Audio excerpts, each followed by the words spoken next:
On August 28, 1963, the heart of Washington, D.C. became the stage for one of the most defining moments in American history. The March on Washington for Jobs and Freedom was not just another protest, it was a powerful demonstration of unity, courage, and determination. More than 250,000 people from all walks of life gathered peacefully, filling the National Mall with voices that demanded justice, equality, and opportunity.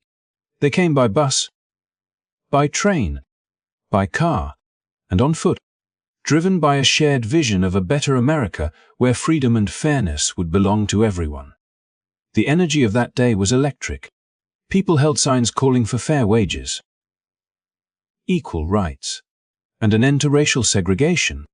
Entire families came, believing their presence could shape the nation's future. Religious leaders, labor activists, students, and ordinary citizens stood side by side, united by a dream of dignity and justice. It was a moment when America's conscience could not look away. And at the heart of it all was a voice that would echo across generations: Martin Luther King Jr. His words, delivered from the steps of the Lincoln Memorial, painted a vision of equality and hope that still inspires the world today.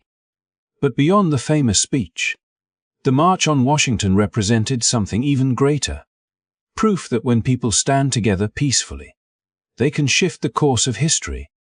In this story, we will journey back to that extraordinary day. We will explore what led so many to gather in the nation's capital, what they hoped to achieve, and how their determination influenced some of the most important laws in American history. This is not just about politics or speeches, it is about the human spirit, about ordinary people who came together to demand extraordinary change. If you find this story as moving as we do, make sure to like this video and subscribe to the channel. Your support helps us bring more powerful stories of history to life, reminding us that the past is never far away, it lives on in the struggles and triumphs we continue to face. Share this journey with friends, and let us keep the conversation about justice and equality alive. Now, let us step back into that August day in 1963, when hope filled the air, and a dream began to take shape. It was officially called the March on Washington for Jobs and Freedom, a name that carried with it not only the aspirations of a single day, but the collective weight of centuries of struggle, resilience, and determination. To understand why that name mattered so deeply, one must picture the America of the early 1960s, a country brimming with prosperity for some, yet still locked in the chains of inequality for many others. African Americans faced limited access to fair employment, inadequate wages, and doors that were too often closed simply because of the color of their skin. At the same time, segregation laws and social barriers kept communities divided, eroding the very promise of freedom that the nation was built upon. By giving the march its full name, the organizers declared that the fight was not only for civil rights in the abstract, but for the concrete realities of daily life: a fair paycheck, and the chance to live with dignity and respect. The choice of words jobs and freedom was no accident. It was a call that spoke directly to the struggles of ordinary working people who rose early each morning to labor in fields, factories, and offices, only to find that no matter how hard they worked, opportunity was not equally available to them. It was also a call to a broader vision of freedom, one that went beyond legal rights and into the realm of true equality. Freedom meant more than just the absence of chains. It meant the presence of justice, security, and hope for the future. This combination of economic and moral urgency gave the march its unique power, making it resonate not only with those who were already active in the civil rights movement, but with countless others who saw in it a reflection of their own struggles and dreams. As people gathered on that historic morning, the title of the march was alive in every banner and every chant. Some carried signs demanding fair wages and decent housing, Others called for equal access to education and the end of discriminatory hiring practices. Together, these voices created a tapestry of demands that were united under a single banner of justice. The name of the march became a symbol that fused two essential elements of human dignity: the right to work without prejudice and the right to live in freedom without fear. The story of how the march came to be known in this way is also a story of remarkable leadership and vision. Figures such as Philip Randolph, a longtime labor leader who had spent decades fighting for black workers' rights, understood that the economic dimension of the struggle could not be separated from the moral dimension. Alongside him was Bayard Rustin, a master strategist and organizer, who helped coordinate the massive logistics of bringing so many people together in one place. Their decision to emphasize both jobs and freedom ensured that the event would speak to a wider audience, reaching across the lines of class and community to unite people under a shared demand for justice.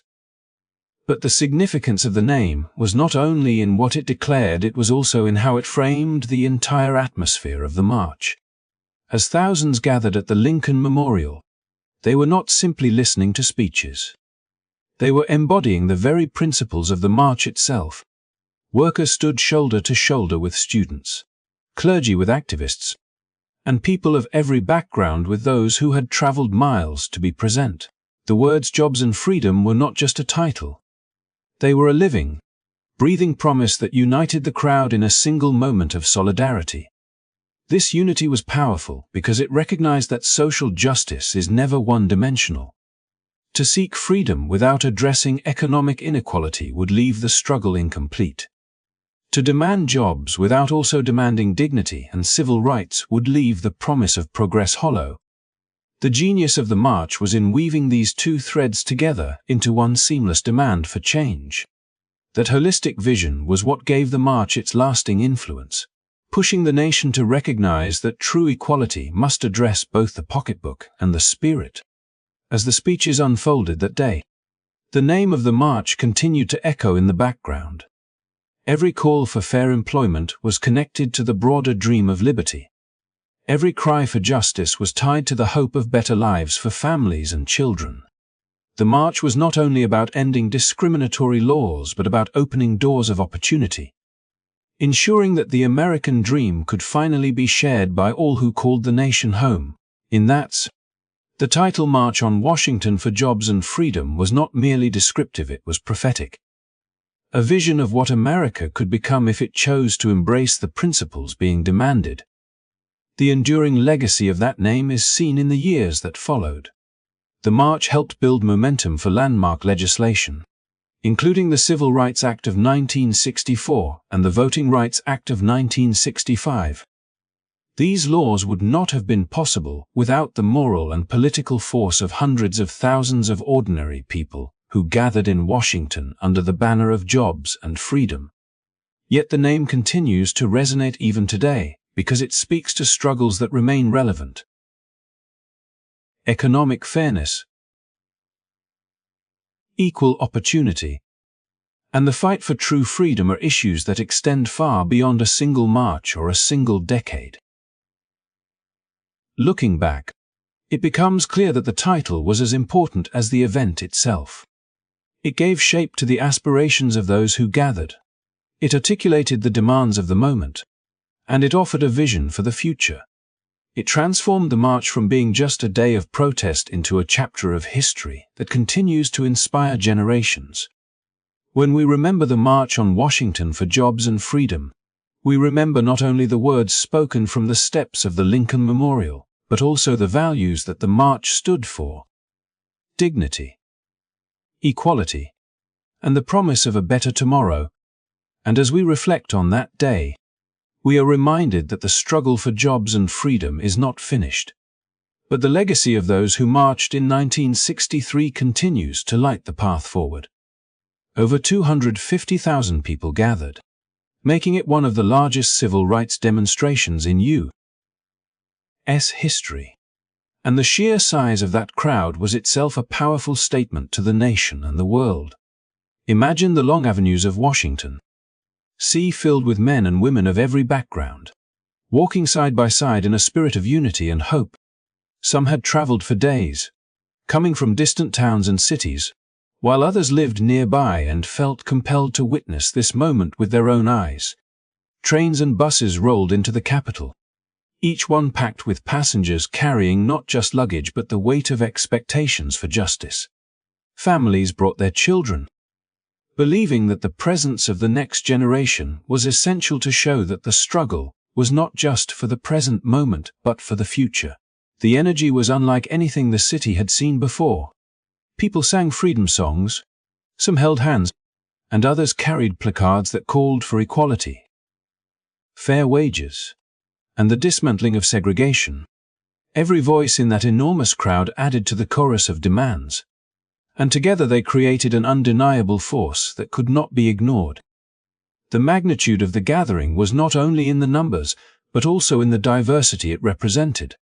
Black and white, young and old, rich and poor, all were drawn together by the promise contained in the march's name: jobs and freedom.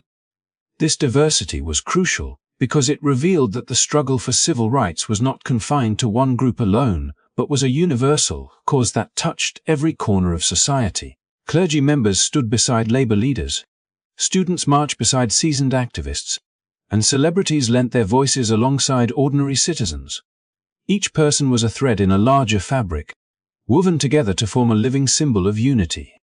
The presence of so many different groups carried a clear message to lawmakers and the wider public. This was not a small or isolated demand but a national cry for change. Standing before such a vast sea of people, the leaders of the march knew that history was being written in that very moment. The Lincoln Memorial, chosen as the site of the main rally, offered a backdrop that connected the present struggle to the unfinished promises of the past. The shadow of Abraham Lincoln, who had signed the Emancipation Proclamation a century earlier, loomed large over the event, reminding everyone that freedom was not a gift to be given but a right to be claimed. The crowd itself became part of that symbolism. Each face, each voice, and each step represented a piece of America that demanded recognition, dignity, and justice. The sheer number of participants also made the logistics of the event extraordinary.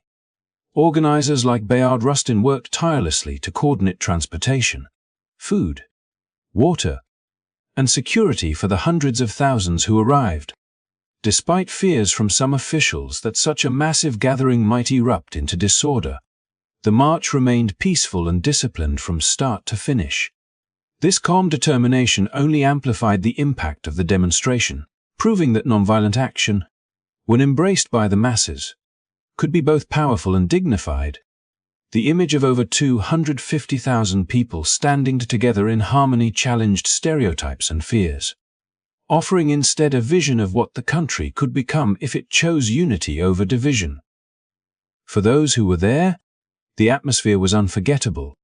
The sound of voices rising in song carried across the reflecting pool, and the speeches that followed touched not just the ears but the hearts of the listeners. When Martin Luther King Jr. eventually delivered his words, the crowd was not simply an audience, they were participants in a moment that would become immortal. His dream was shared by them all, and the enormity of the gathering gave his words a resonance that echoed beyond the steps of the memorial and into every corner of the nation. The crowd magnified the message, ensuring that the call for equality could not be dismissed as the demands of a few but must instead be acknowledged as the voice of the many. The presence of so many people also served as a direct challenge to political leaders. It was impossible for Congress or the President to ignore 250,000 citizens gathered in the Capitol, asking not for favors but for justice. This was democracy at its most vivid. People filling the streets not to tear down but to build up, not to divide but to unite. The march showed that citizens could come together peacefully in massive numbers to demand action, and in doing so, it shifted the political landscape. Legislators who may have hesitated before could now see that the call for civil rights was not only morally urgent, but politically unavoidable. The impact of the march's size went far beyond that single day. Photographs and news broadcasts carried the images of the enormous crowd into living rooms across America and around the world. Viewers who may have been distant from the daily realities of discrimination suddenly saw the human faces of the movement in overwhelming numbers. The sight of hundreds of thousands standing together in harmony against injustice became one of the defining images of the 20th century, a visual testament to the power of collective action. In the years that followed, the legacy of those 250,000 people lived on in the laws that were passed and in the progress that was made. The Civil Rights Act of 1964 and the Voting Rights Act of 1965 were shaped by the moral authority of that day. Yet the importance of the gathering was not only in the outcomes it helped achieve, but in the example it set. It showed that change could be forged not through violence but through unity, not through division but through solidarity. The march proved that when ordinary citizens stand together in extraordinary numbers, they can bend the arc of history toward justice. Looking back now, it is clear that the number over 250,000 was more than a statistic. It was a declaration, a living monument to the courage and resolve of a people who refused to be silent. Each person who stood there carried the hopes of millions more who could not attend. And together they created a moment that transcended time. The March on Washington for Jobs and Freedom became immortal not only because of the words spoken, but because of the people who gathered, shoulder to shoulder, to demand that America live up to its promise.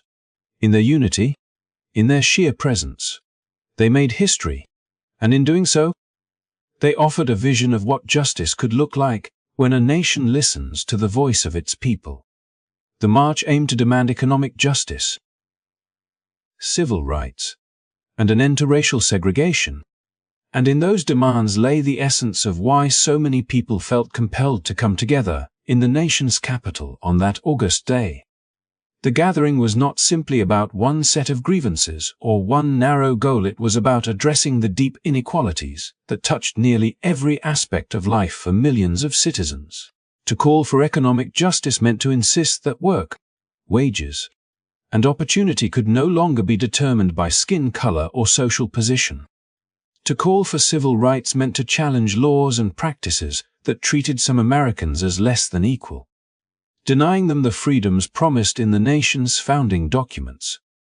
And to call for an end to segregation meant to finally dismantle the system that had for generations dictated where people could live, where they could eat, where they could learn, and even where they could sit. These demands, woven together, gave the march its urgency, its moral force, and its lasting historical significance. The call for economic justice was central, because by 1963 it had become painfully clear that legal rights alone could not guarantee true equality if opportunities in the workplace remained unequal. Many African Americans, even when they worked long hours, found themselves confined to low-paying jobs with little chance for advancement. Discrimination in hiring practices shut doors before people even had the chance to prove their abilities. The march's emphasis on jobs spoke directly to these struggles, making it clear that the fight for equality was not just about access to schools or voting booths, but also about the dignity of being able to earn a fair wage and provide for one's family. When thousands of signs were lifted into the air calling for decent pay and fair treatment at work, it was a reminder that justice must be lived out in the everyday realities of people's lives. Yet economic justice could not be separated from the broader demand for civil rights. Without the protection of law, promises of fairness remained fragile and easily broken. The civil rights movement had already revealed the cruelty of Jim Crow laws that dictated where people could sit, eat, or drink, and had shown how voting restrictions silenced entire communities. At the March on Washington, the demand for civil rights meant insisting on the full recognition of citizenship for every American. It was about ensuring that the rights written in the Constitution were not just lofty words, but living realities.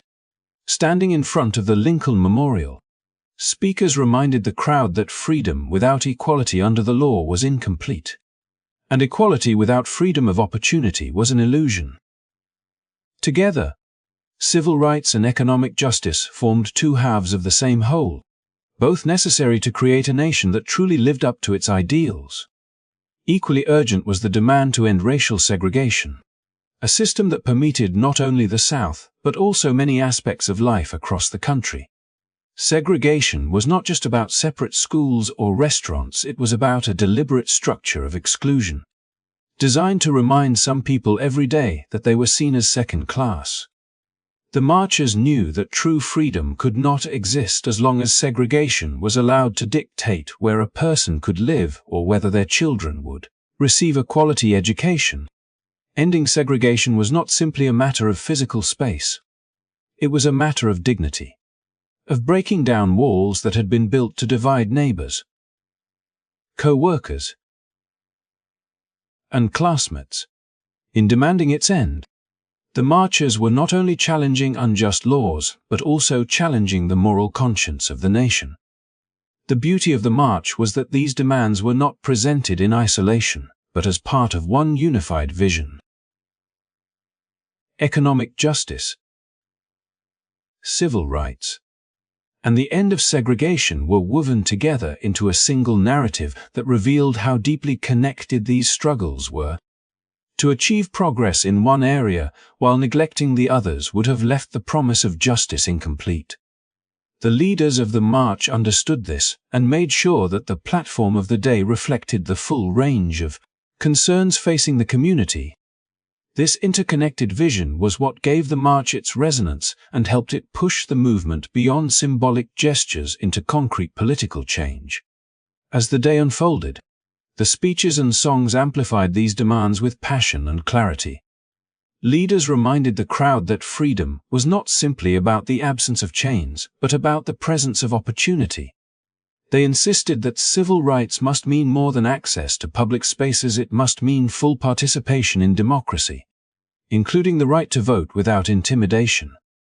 And they declared that ending segregation was not just a matter of compliance with new laws, but a moral obligation to build a society where people could live and work together with mutual respect. The speakers spoke with urgency but also with hope, confident that by standing together, they could bring about the transformation the nation so desperately needed. The crowd, and diverse, absorbed these words not just as listeners but as participants. Each person who stood beneath the summer sun became part of the living embodiment of the march's demands. When Martin Luther King Jr. spoke of his dream, he gave voice to the deepest longings of those demands, weaving them into a vision of children walking hand in hand, of justice rolling down like waters, of a nation finally living up to its creed. His words elevated the calls for jobs, civil rights, and desegregation into a timeless declaration of hope. But it was the unified force of all the marchers together that gave the dream its strength. The legacy of those demands extended far beyond that single day. In the months and years that followed, they fueled the passage of transformative laws, including the Civil Rights Act of 1964 and the Voting Rights Act of 1965. These legislative victories were not the end of the struggle, but they marked important milestones on the road toward justice. And even today, the themes of economic fairness, equal rights, and the fight against segregation remain deeply relevant, reminding us that the march's message was not confined to history, but continues to echo in our own time. In the end, the demands of the March on Washington for jobs and freedom were as much about vision as they were about policy. They asked the nation not just to change its laws, but to transform its heart. They invited America to imagine itself anew, to see beyond old divisions, and to embrace a future where opportunity and dignity belong to everyone. The march showed that when people unite around such a vision, they can challenge injustice, inspire change, and reshape the course of history. And in those demands for economic justice, civil rights, and an end to segregation, the marchers left behind not just a memory of a day but a roadmap for a better tomorrow. It was organized by civil rights, labor, and religious leaders. including Philip Randolph and Bayard Rustin. And their vision was what transformed the idea of a march into a reality that would echo through history. Randolph was no stranger to the power of mass action. For decades he had been one of the most respected voices in the labor movement, tirelessly advocating for fair wages and equal treatment for black workers who were often excluded from unions or relegated to the lowest-paying jobs. His leadership of the Brotherhood of Sleeping Car Porters had shown that collective action could challenge entrenched systems, and his reputation gave credibility to the idea that a march on Washington could achieve something far greater than a symbolic gesture. He had dreamed of organizing such a demonstration as early as the 1940s, but it was only in the charged atmosphere of the early 1960s that his vision could finally take form. Bayard Rustin, working alongside Randolph, brought to the effort a brilliance for strategy and organization that was unmatched. Rustin was known for his ability to plan down to the smallest detail, from transportation routes to crowd management, and he had long believed in the philosophy of nonviolent protest. He had studied the teachings of Gandhi and understood how disciplined, peaceful action could disarm opponents and win over hearts. With his logistical genius, he coordinated the arrival of hundreds of thousands of people, ensuring that the march would be orderly, dignified, and impactful. His work behind the scenes was essential to the success of the event, though for many years his contributions were not fully recognized. Together, Randolph and Rustin formed the backbone of the leadership team, one representing the moral authority of labor rights and the other embodying the tactical brilliance that made the vision possible. Yet the march was not the achievement of just two men, it was the product of a broad coalition that included leaders from civil rights organizations, churches, and labor unions. The Bigs, as they came to be known, represented different strands of the movement, but they shared a common commitment to justice. Martin Luther King Jr., John Lewis of the Student Nonviolent Coordinating Committee, Roy Wilkins of the NAP, Whitney Young of the National Urban League, James Farmer of the Congress of Racial Equality, and Randolph himself all lent their voices and their organizations to the cause. Each leader brought a different perspective and constituency, and together they created a powerful alliance that could not be ignored.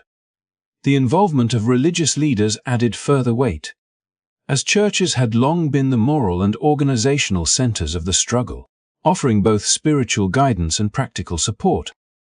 The inclusion of labor leaders ensured that the call for jobs was not a hollow demand, but one rooted in the experiences of working people. Labor unions provided resources, transportation, and public backing, while civil rights organizations mobilized activists who had already proven their courage in campaigns across the South. Religious groups added not only moral legitimacy, but also a broad network of congregations ready to support the cause. This coalition, diverse yet united, demonstrated the march's central message, that the fight for justice was not confined to one community, but was a national struggle demanding national attention. Behind the grandeur of the speeches and the unforgettable images of the day lay the painstaking work of coordination. Rustin and his team managed details that most would have found overwhelming. They arranged for more than 2,000 buses, 21 chartered trains, and even special flights to bring participants to Washington. They planned for food and water, medical assistance, and sanitation for the massive crowd. They prepared leaflets and schedules so that participants knew what to expect, and they trained marshals to help guide the flow of people and keep order.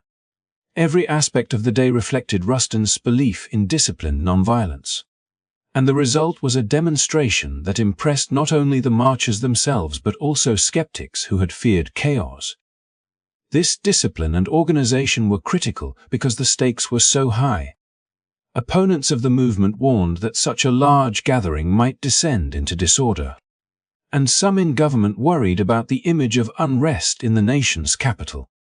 Yet when the day came, The peaceful unity of the marchers silenced those fears and proved the power of careful planning combined with collective resolve.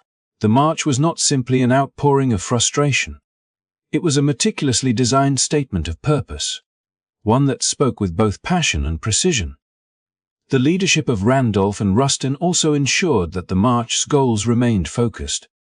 It was not enough to gather a crowd. The demonstration needed a clear message that would resonate in the halls of power. The demands were specific: fair employment practices, decent housing, quality education, and meaningful civil rights legislation. By framing the march around both jobs and freedom, the organizers connected the struggles of working people to the broader fight against racial injustice, ensuring that the event spoke to the daily realities of those who marched.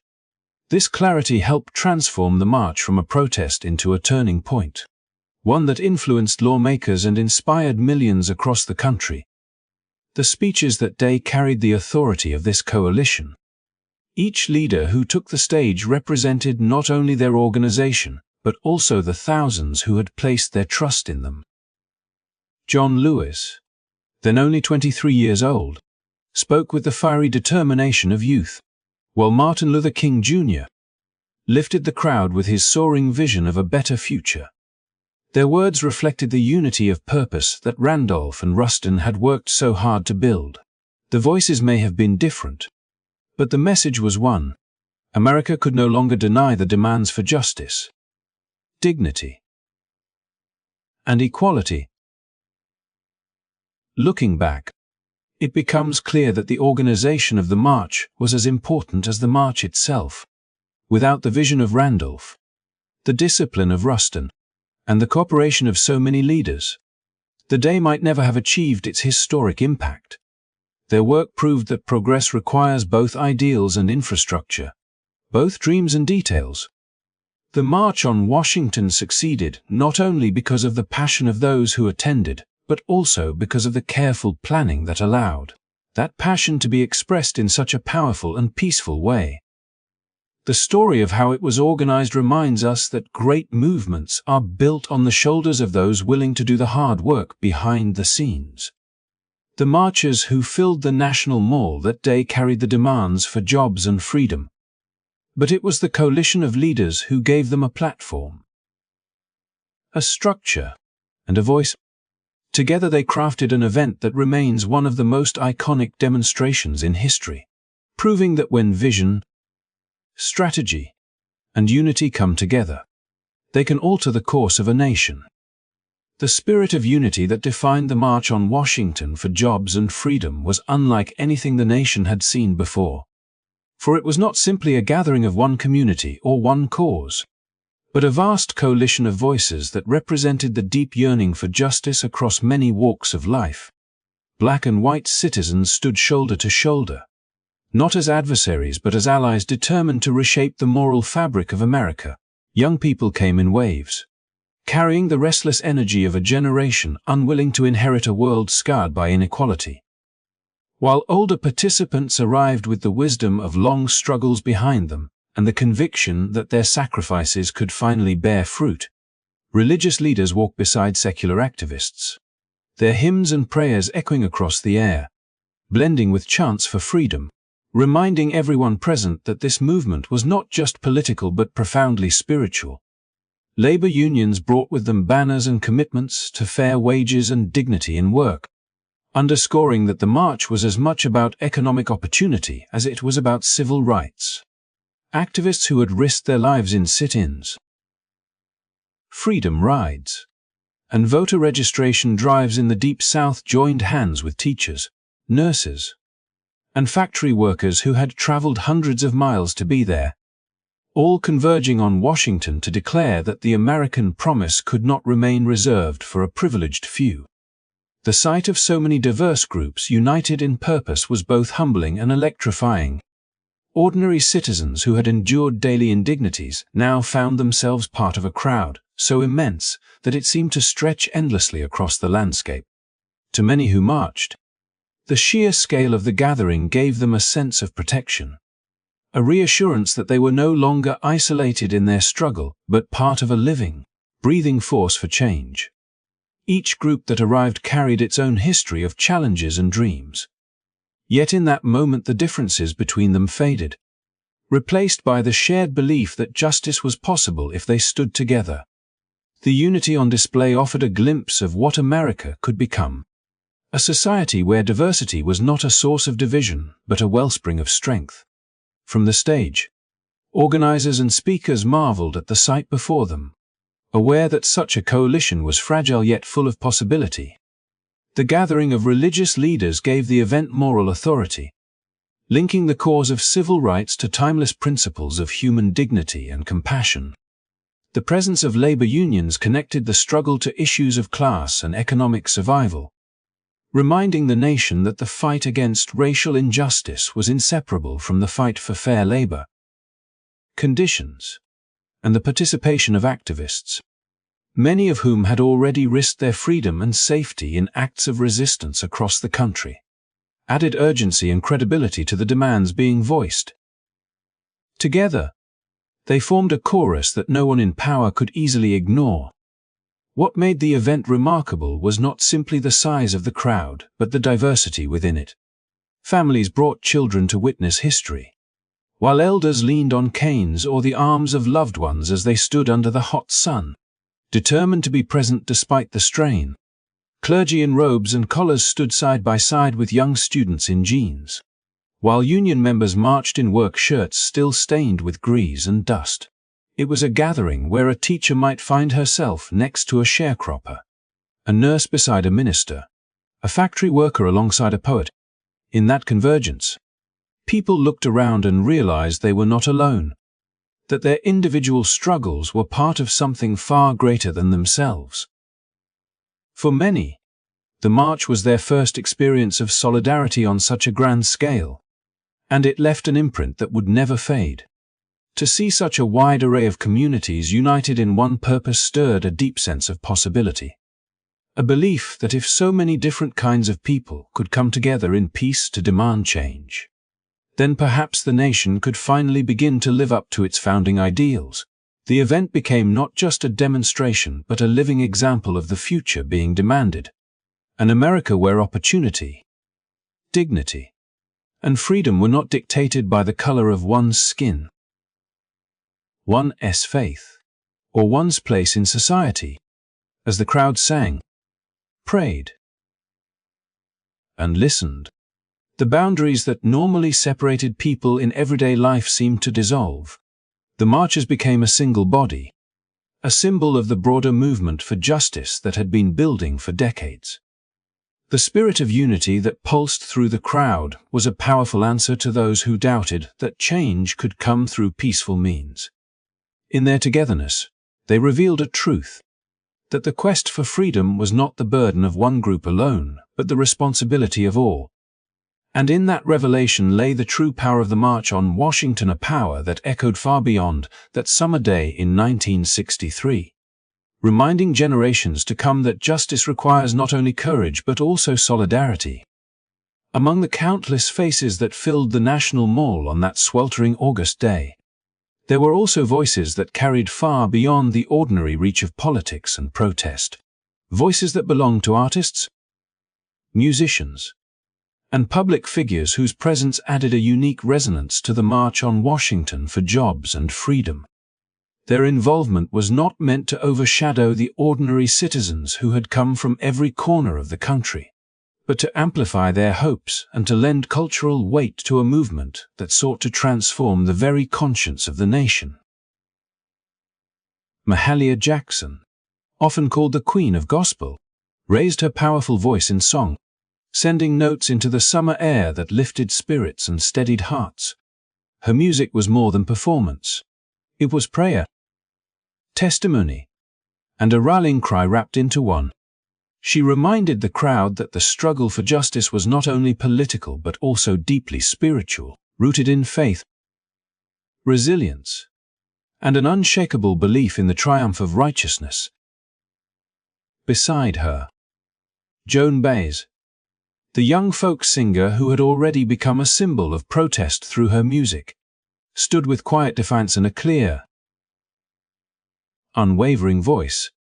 When she sang, her words cut through the heat and the noise, connecting generations and reminding everyone that the dream of freedom was not confined to one group, but belonged to humanity as a whole. Her presence highlighted the way music could bridge divides, transcending boundaries of race, class, and age, offering unity where division had long thrived. It was a reminder that art itself could be a form of resistance, and that those who commanded stages and airwaves had a responsibility to use their gifts in service of justice. Their participation was mirrored by other public figures and celebrities who lent their fame to the cause, not for personal recognition but to stand in solidarity with ordinary marchers who often lacked a platform. Actors, writers, and musicians blended into the sea of demonstrators, not demanding attention, but quietly affirming that this was a struggle that touched every facet of American life. Their presence signaled that the civil rights movement was not isolated in the margins of society, but had penetrated its cultural heart. When well-known figures risked their reputations to align themselves with the march, it challenged those watching from the sidelines to ask where they themselves stood in this great moral contest. The inclusion of artists and celebrities also reflected the broader diversity of the march itself.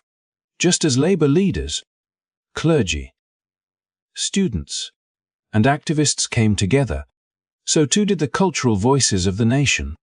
They understood that music and art could stir emotions that speeches alone could not, weaving inspiration into the fabric of the day.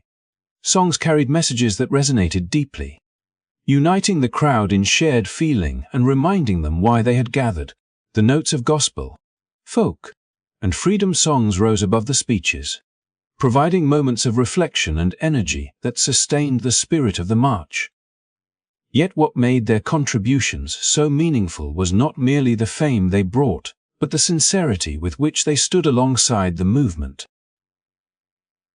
Mahalia Jackson, for instance, had long been close to Martin Luther King Jr., and her call from the stage urging him to speak of his dream would become the spark for the most iconic words of the day.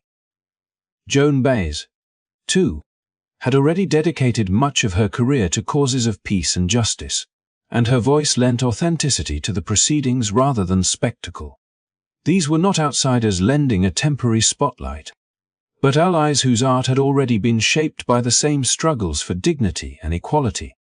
As the day unfolded, the presence of these cultural figures helped to remind the world watching on television that this was not only a political demonstration, but a defining cultural moment in American history. The cameras captured not just speeches and placards but songs and faces that symbolized compassion, creativity, and courage. In that combination, the march became something larger than protest. It became an event that fused art and politics, spirit and action, into a single expression of the human demand for freedom. The legacy of that participation endures, for it demonstrated how powerfully music and art could serve as tools of social change. The harmonies and lyrics performed on that day continue to echo in the memories of those who were there, and in the historical record that followed. They remind us that movements for justice thrive not only on policy and protest but also on imagination, on the ability to envision a better world, and to give that vision form through song, story, and symbol. For those in attendance, hearing the voices of Mahalia Jackson, Joan Baez, and others was not merely entertainment, but a profound affirmation of their cause. It reminded them that their march was connected to something eternal, that their struggles were recognized not just by political leaders or organizers, but by the cultural heartbeat of the nation itself.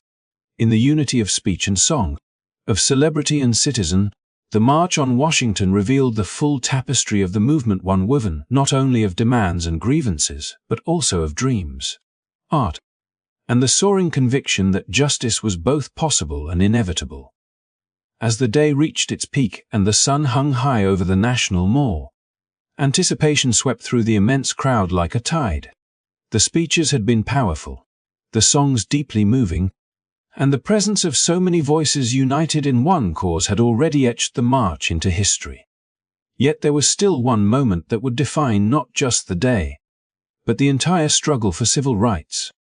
From the steps of the Lincoln Memorial, framed by the figure of the great emancipator seated in stone behind him, Martin Luther King Jr. rose to deliver words that would travel far beyond Washington. See an echo through generations? His speech began measured, grounded in the realities of injustice and the urgency of change, but it soon transcended the moment and became something timeless. The speech is remembered now by its title, "I Have a Dream," though it did not begin with those words.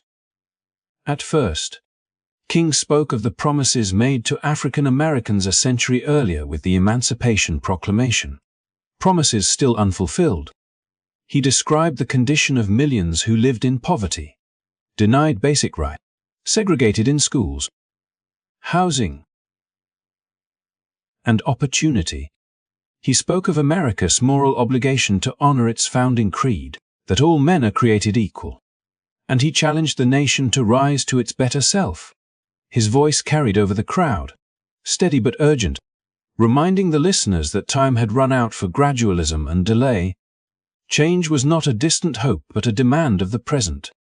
It was then, urged by the passion of the crowd and inspired by the moment, that King shifted into the part of his speech that would capture the soul of the march. Mahalia Jackson, standing nearby, called out to him to tell them about the dream. Responding to her words and to his own inner conviction, King departed from his prepared text and began to weave the vision that would become immortal. With rhythmic cadence and soaring imagery, he spoke of a dream deeply rooted in the American dream. A vision where children would not be judged by the color of their skin, but by the content of their character.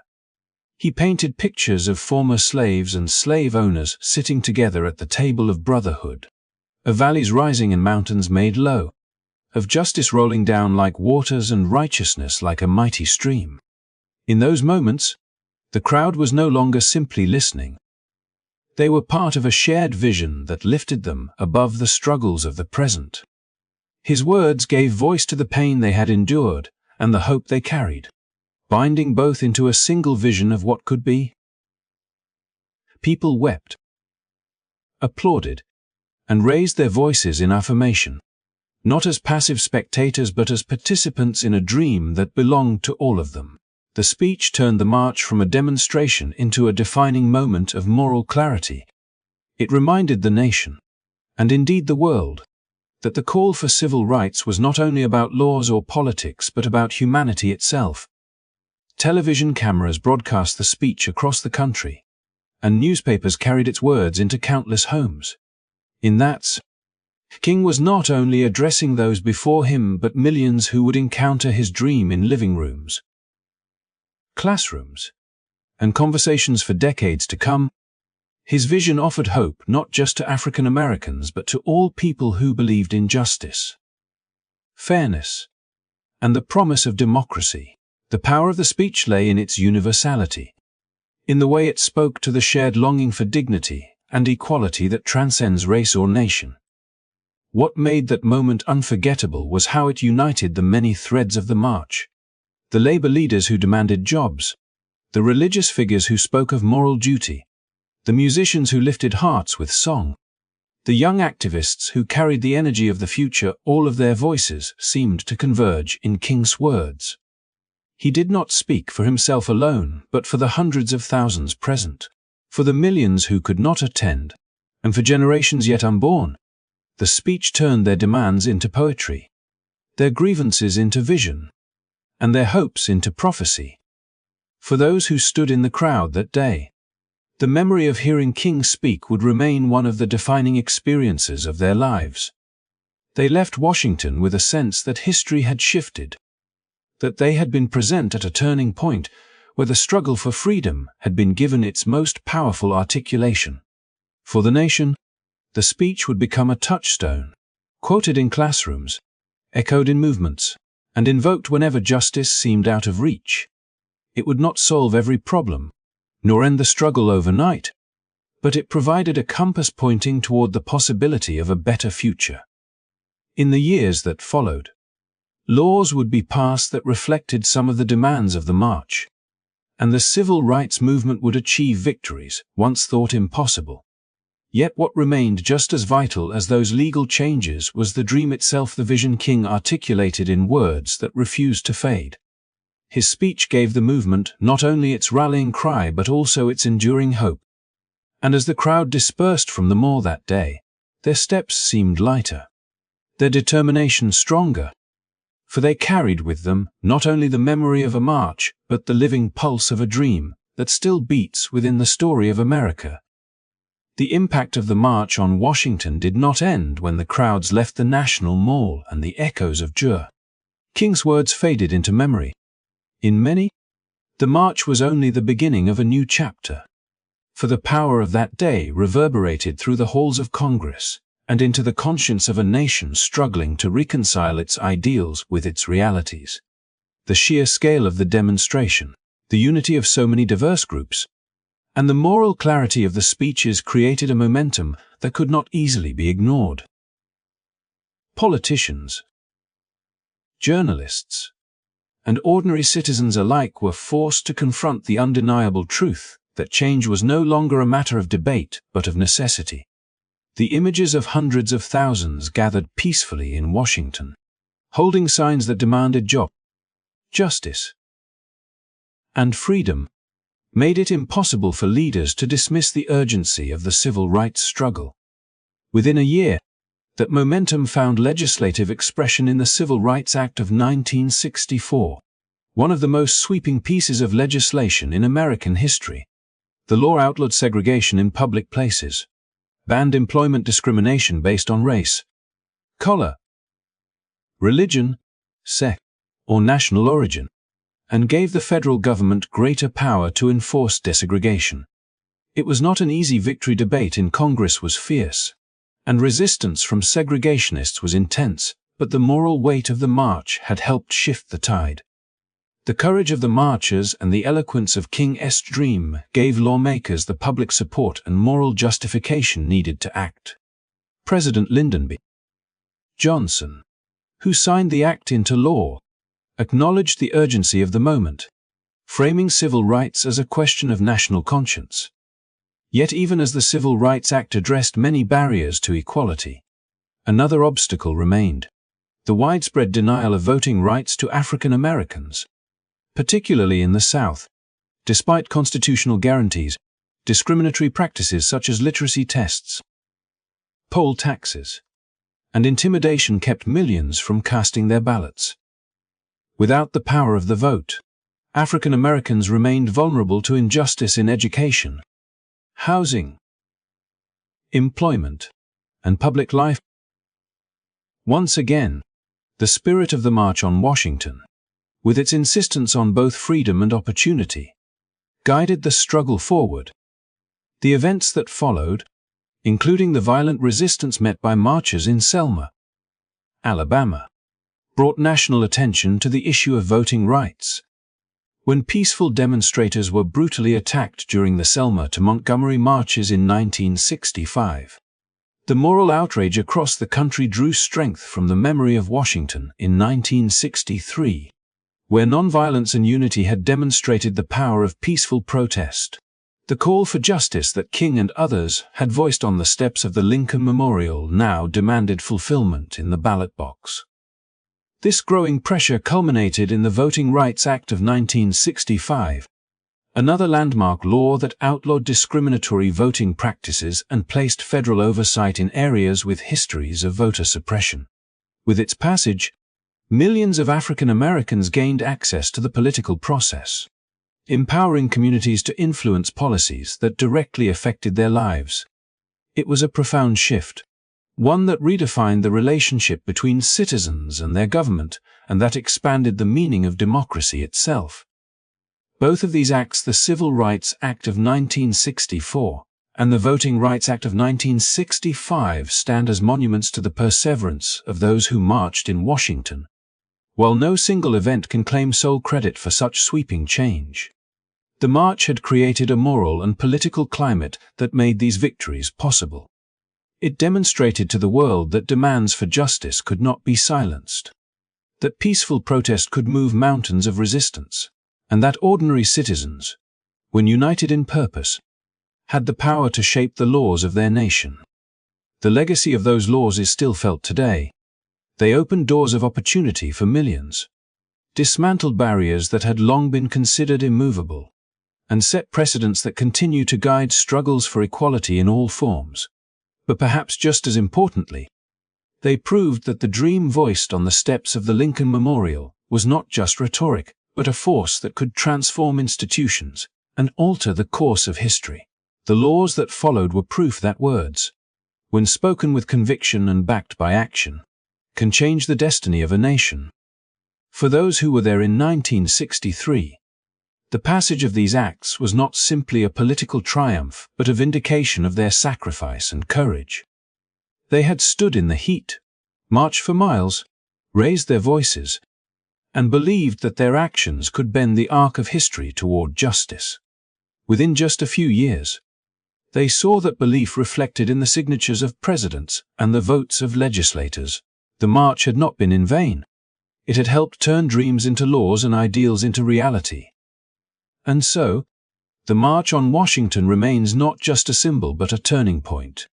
A day when vision and determination merged to create a force that carried into the very structure of American democracy. Its influence on the Civil Rights Act of 1964 and the Voting Rights Act of 1965 shows that the footsteps of ordinary people, when joined together, can leave an imprint strong enough to reshape the future. It reminds us that the dream is not static but alive, always calling us to continue the work of justice with the same courage, hope, and unity that filled the National Mall on that unforgettable day. The March on Washington remains etched in history not only because of the sheer size of the gathering or the famous words spoken from the steps of the Lincoln Memorial, but because it embodied something larger than any single speech, law, or leader. It became a living symbol of what is possible when people choose unity over division, when they meet hatred not with retaliation but with peaceful determination, and when they refuse to let injustice stand unchallenged. The march showed the world that the American story is not just one of struggle but of resilience, not only of broken promises but of the courage to demand their fulfillment. More than 6 decades later, the images of that day still inspire. You can close your eyes and almost hear the songs, the chants, the prayers, and the applause echoing across the reflecting pool. You can imagine the courage it took for ordinary citizens, teachers, workers, farmers, parents, and children to stand shoulder to shoulder with strangers, bound by a common dream. They had no guarantee of success. Many risked their jobs, their safety, and their futures simply to be present. And yet they came, because they understood that silence was no longer an option, and that history would only change if they helped to push it forward. The March on Washington is remembered as peaceful, but peace in that sense did not mean the absence of struggle. It meant discipline, restraint, and a steadfast commitment to showing the power of nonviolence in the face of oppression. That lesson remains vital today. The march reminds us that change is not born from anger alone, but from conviction, from organization, and from the willingness to stand together across differences.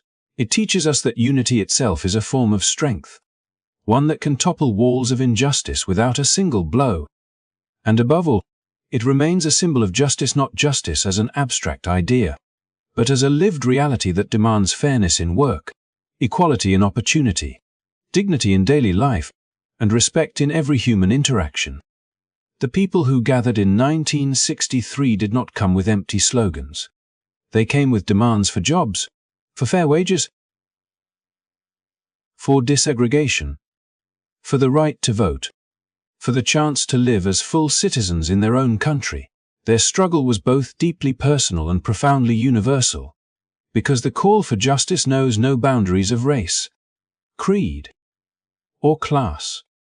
Today, when we reflect on the March on Washington, we are reminded not just of what was achieved, but of what still remains to be done. The Civil Rights Act and the Voting Rights Act were monumental steps forward. But the dream that Dr. King so vividly described has not yet been fully realized. Inequality still lingers, and the need for unity and nonviolent protest is as relevant as ever. Remembering the march is not just about honoring the past. It is about recognizing our responsibility in the present and future. Each generation is called to continue the work, to keep the dream alive, and to make sure that the sacrifices of those who came before us are not in vain. The March on Washington endures as a beacon because it captured the best of what humanity can be. It showed us the beauty of solidarity, the strength of peaceful action, and the transformative power of hope. It proved that ordinary people can do extraordinary things when they refuse to accept injustice as permanent. That is why its legacy has never faded, and why it continues to inspire movements for freedom and equality around the world. As we close this story, I want to thank you for taking the time to reflect on this pivotal moment in history with me. Stories like these remind us of the power of unity, courage, and compassion, and they deserve to be remembered, retold, and passed on. If you found meaning in this journey, I invite you to like this video, subscribe to the channel, and share it with others who value stories that shine a light on the fight for justice and human dignity. Your support helps keep history alive and ensures that the voices of those who marched in 1963 continue to be heard today. And now, as we carry the dream forward in our own lives, I wish you peace, reflection, and hope. May the memory of the march remind us all that change is possible, that unity is powerful, and that justice is worth every step. Thank you for listening. Thank you for supporting this journey. And until we meet again, I wish you a good night and restful dreams.